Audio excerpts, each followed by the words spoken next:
News Channel 6 on Instagram. Was riding down the highway, the logging truck turned, the logs came through, hit me in the head, and hit my daughter-in-law in the face. I had saw Austin's commercial on TV. I looked his number up on the internet, and he got right back to me. The live 5 for 6 mobile app. Download it today. Now on News Channel 6 at 5, a spike in car break-ins in Grovetown. What law enforcement says you can do to protect yourself as your News at 5 starts now. Live from Television Park, this is WJBF News Channel 6 at 5. Good evening, everyone. I'm Jenny Montgomery. Thank you for joining us. Coverage you can count on begins with Grovetown police warning you to lock your cars after a series of break-ins over the weekend. Graham Lee has more information from the police chief and joins us now in the studio. Well, Jenny, Grovetown Police Chief Jamie Kitchens says 6 break-ins all happened late Friday night or early Saturday morning. They're now putting the public on notice to stay alert. Chief Kitchens calls break-ins a crime of opportunity, saying it is normal to see an uptick around the holidays. People know that folks are going out Christmas shopping. They may get home and not want to bring what they've bought inside, you know, till the kids go to sleep or whatever the case may be. So we have, I've been doing this almost 30 years. There's always an increase at Christmas time. This most recent series of break-ins happening at the Creekside Trailer Park, just a few minutes from the police department. They are still investigating to find out exactly who committed the crimes, but Kitchens believes the break-ins were targeted. Some of who we are looking at, I think Columbia County is looking at as well. So that shows clear coordination there. The police chief says the alleged criminals were going into neighborhoods and pulling on car doors that might be unlocked, but they aren't always looking for Christmas gifts to steal. If they want to hit a whole neighborhood, they're going to have a backpack on so they can throw cell phones or, you know, whatever, or laptops or whatever in it. Finding a gun is, like I said, that's the icing on the cake for them. Those who live in the area who do not want to go on camera say it is a valid concern. Kitchens is strongly encouraging you to lock your doors no matter where you are. We had somebody say, well, I don't want to, if I lock my car, then they'll just bust my window and I'll have to pay for that. What I say to that is, well, when you leave your house, don't lock your front door because they're going to kick your door in. We're just going to keep pushing this out, saying, hey, please, you know, and I know that all the other agencies in the CSRA are giving the same message, you know, lock your car. And you heard Chief Kitchens there. The city of Augusta sent out a similar message online earlier today reminding you to lock your car. Chief Kitchens says if you have a firearm and can't secure it inside your house, make sure it isn't in plain sight and inside a locked vehicle. Jenny? All right, thank you, Graham. An Emmanuel County man is in jail charged with 20 counts of exploitation of children. 19-year-old Jacob Fields is accused of possessing child sexual abuse material. An investigation into Fields began last week after a cyber tip from the National Center for Missing and Exploited Children. Authorities say the investigation is part of an ongoing effort of several agencies to identify those suspected of child pornography. It's time now for a first check of the weather. Chief Meteorologist Jenna Petracci joins us now. Nice to see the sun today, Jenna, but it was still pretty cold. Yeah, that's exactly right. So we're done with the cloud cover like we had over the weekend and even late last week. We're back to sunshine, but those cold temperatures were definitely here this morning. And right now on our Terry Lambert Hyundai Skyview cam, you can see a really nice sunset with just a few clouds. Definitely breezy today as well, which we'll talk about in a moment. But this morning, look at our low temperature, 26 degrees. That is well below our average of 38. Our high temperature was still below average, but definitely warmer than yesterday as we made it to 59 degrees this afternoon. You can see it's around 10 to 15 degrees warmer than yesterday, to be exact, and that's putting our current temperatures in the mid to upper 50s. 57 in Augusta, 56 in Evans. Bamberg, you're at 54 degrees, mostly sunny skies for everyone. Just a beautiful day with dry air in place. Dew points are down into the 30s, and you can see on satellite and radar, other than a few passing clouds, there's definitely no rain nearby. But this cold front that is making its way through the CSRA. Even though it's a dry front, it's a windy one with those sustained winds up to around 15 miles per hour and the gusts currently up to around 30. Right now we're at 23 mile per hour wind gusts in Edgefield and Evans, 24 in Sparta, 25 in Crawfordville. The rest of our evening, we will stay mostly clear and we'll get down into those mid-40s by 9 p.m. So the winds will keep us a little bit warmer tonight. But by tomorrow morning, we'll drop to 34 degrees. Notice that brief cool down back to the lower 50s tomorrow. But then we warm into the 60s starting on Friday. I'll have more details on your forecast coming up. And back to you, Jenny. All right, Gemma, thanks. The South Carolina Department of Public Health is now reporting 111 cases of measles in the upstate. 27 of them just since Friday. The outbreak is contained almost exclusively to unvaccinated patients. Of the cases, 105 were unvaccinated and only 3 were just partially vaccinated. One local doctor says the vaccine is the #1 way to stay protected. Those with the highest risk of contracting measles are infants, the elderly, and people who aren't able to take a vaccine. And anyone younger than the age of 6 months cannot have it, and anyone who's immunocompromised cannot have it. So for that reason, it's important for more people to be vaccinated to protect everyone. There is some concern the measles outbreak could spread to the CSRA. If you or your child are showing symptoms of the measles, notify your healthcare provider before going anywhere to be diagnosed. It'll help keep it from spreading. South Carolina's Education Oversight Committee wants changes in teacher recruitment funding. The committee says many teacher recruitment programs cost a lot, but produce very few certified teachers, and they want to shift funding to programs that work. Reports show that out of 14 programs, only 1 produced promising results, and the other 13 only placed a total of 90 teachers and graduates. I got a call this morning. They said, you didn't include my teachers. And I said, well, how many did you produce last year? And they said 0. And I said, that's why I didn't include them. I mean, you know, it's like, and so therein lies some problems. The committee recommends increasing funding only for the Sarah Teaching Fellows program, which was the most successful program, producing 177 certified teachers and graduates in 2025. North Augusta is looking to buy land at Riverside Village to build a cyber office hub using state settlement money. Aiken Bureau Chief Sean Cabbage-Stock reports. North Augusta is looking to buy land at Riverside Village to build a cyber office hub using state settlement money. Aiken Bureau Chief Sean Cabbage-Stock reports. The city is negotiating buying one of the last few open spots here at Riverside Village for a new cyber facility, but the site's proximity to Brick Pond Park is raising environmental concerns. If you look, Brick Pond Park a couple of years ago had nice wetlands around it and lots of development. Now it's all apartment complexes. The property sits just west of the Center Street roundabout. Engineers say the site could support an 80,000 square foot building. The city will own it and lease to cyber tenants. This is, I think, the last big chunk of remaining land that doesn't have a building on it around the ponds. Savannah Riverkeeper Tanya Baratalibus says the site isn't just another open lot. It's the last buffer protecting Brick Pond Park's stormwater system. You can't turn the whole thing into concrete. You have to have room for your stormwater to retain on site and not just be rushed directly into the pond. The group says the city needs a clear plan for managing stormwater as development tightens the space that was held and filtered the rain. How are they going to get rid of that stormwater if the space that used to hold the rainwater is now all buildings? And I think the quick answer to that is increased flooding.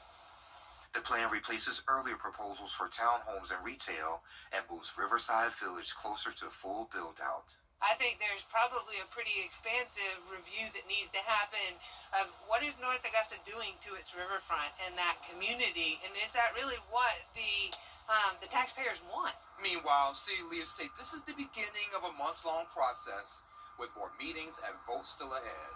In North Augusta, I'm Aiken Bureau Chief Sean Cabbage-Stock, WJBF News Channel 6. Our Giving Your Best partners are collecting toys for families. You can donate new unwrapped toys through December 18th at Television Park or any of our partner locations. 4 local nonprofits will share the toys and distribute them across the CSRA. A special guest visited the littlest patients today. The Coca-Cola polar bear made a stop at the Children's Hospital of Georgia.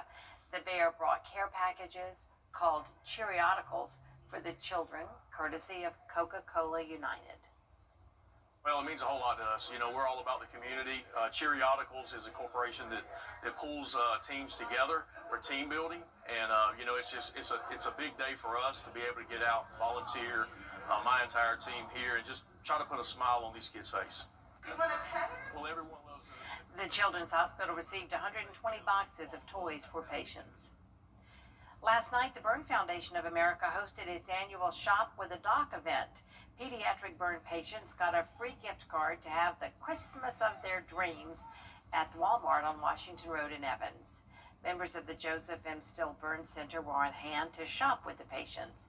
It's a chance for the kids to get out and have a little fun during the holidays. Shop with the Doc is a Burn Foundation event that we've been doing for many years. We've got the care team from Doctors Hospitals out here. It's to benefit pediatric burn patients, and it's just a time for them to get away and see their doctors that they love so much, but to be able to have a kind of a different experience with them, a fun experience, as opposed to maybe a surgery or something like that. Santa was also on hand to take pictures with the children. Coming up, protecting kids online, how a rule overseas could impact us here at home. The holidays bring carols. Still ahead, Christmas at Fort Gordon, how a local tree farm is giving back to service members after Gemma's forecast. Dusty winds tonight, and we're staying sunny and dry with temperatures becoming more mild as we head into the weekend, but it doesn't look like the mild temperatures will last for long. I'll have your full Viper 6 forecast when we return. Weather headlines on WJBF News Channel 6. Brought to you by Southpaw Roofing. Roofing done right. We recover over $1 billion. Now, your most accurate forecast with WJBF Live Viper 6. Welcome back. It was a beautiful Wednesday, and starting out with a look at our Terry Lambert Hyundai Skyview Cam. Some really nice colors in the sky as the sun is getting ready to set in just a few minutes. We're sitting at 57 degrees. It was definitely a much warmer day despite the frigid start we had to the morning in the mid to upper 20s. But you can see a southwest wind is coming in at 13 miles per hour, so it's a windy Wednesday as well for us, with temperatures in the 50s across the board. 55 in Washington, 54 in McCormick, and 56 in Waynesboro. So pretty consistent for all of us. A cold front's knocking on our door, so we have the southwest wind ahead of it, and that's why we're seeing the breezy conditions today. Gusts are currently up to around 25 miles per hour, and you can see that we are under a lake wind advisory until 1 o'clock tomorrow morning for the possibility of those gusts up to 35. But looking at our futurecast models for the rest of this evening, as the sun goes down, the wind should start to decrease a good bit. So I'd say for the most part, only those gusts up to around 25. So for your Thursday, winds will start to settle down. We'll start to see the winds come out of the northwest, and that's going to bring in some cooler air for tomorrow, only topping off in the lower 50s, starting out the day in the 30s. And here's our futurecast. So tonight at 7 p.m., cold front pushes through. You can see winter weather and some showers up towards the north of us, but this is a dry front for us here in the CSRA. Some cloud cover possible tomorrow morning, and then as we go into the afternoon, lots of sunshine as high pressure builds back in. Now, once we get to the weekend, we're going to be watching some additional fronts that'll move through, and with those fronts approaching us, winds will start to come out of the southwest again, helping to warm us up.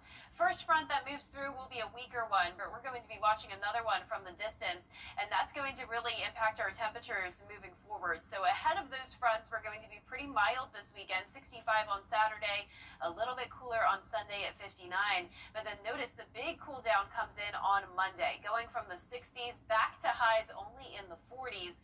So about as cold as it was a few days ago on Sunday. We're getting right back to that to start next week, but notice the temperatures will rise pretty quickly over the next couple of days after that. Now, low temperatures are also going to be taking a big dip.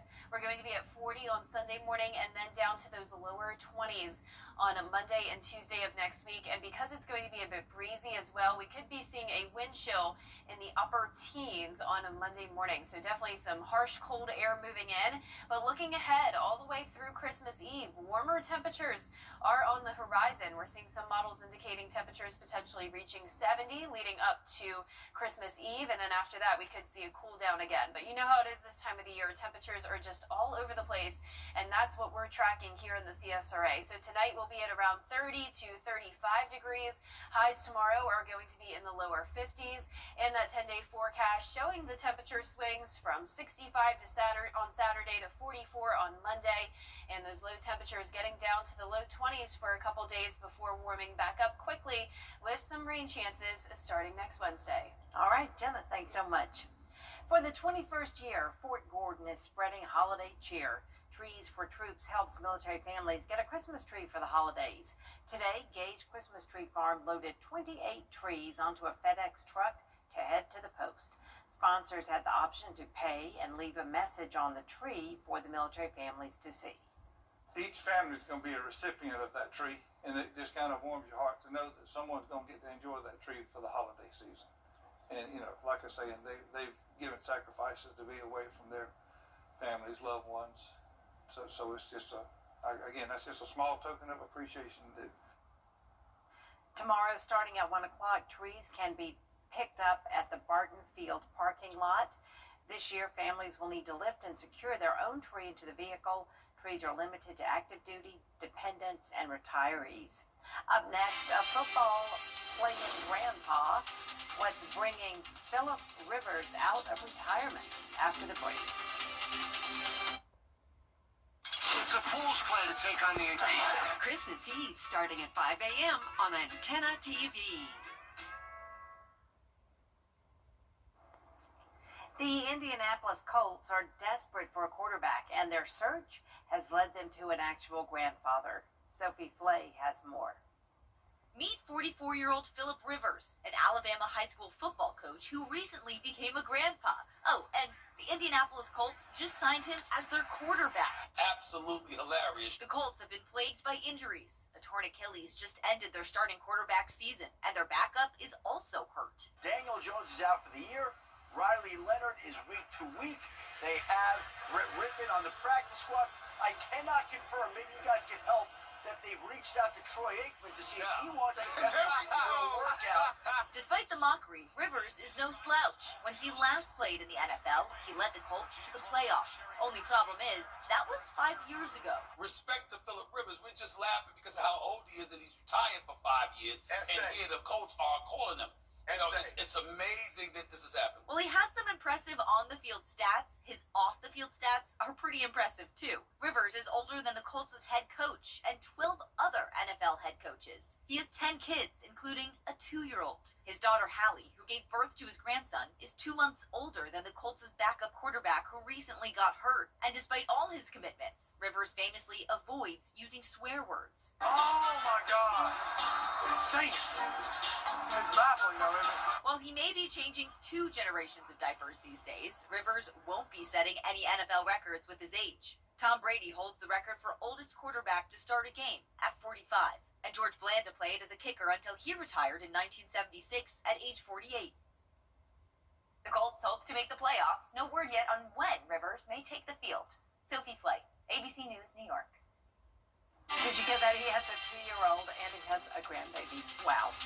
That does it for us this half hour, but we have more coverage you can count on at 5:30, including cuts to interest rates from the Fed. What this means for your wallet after the break.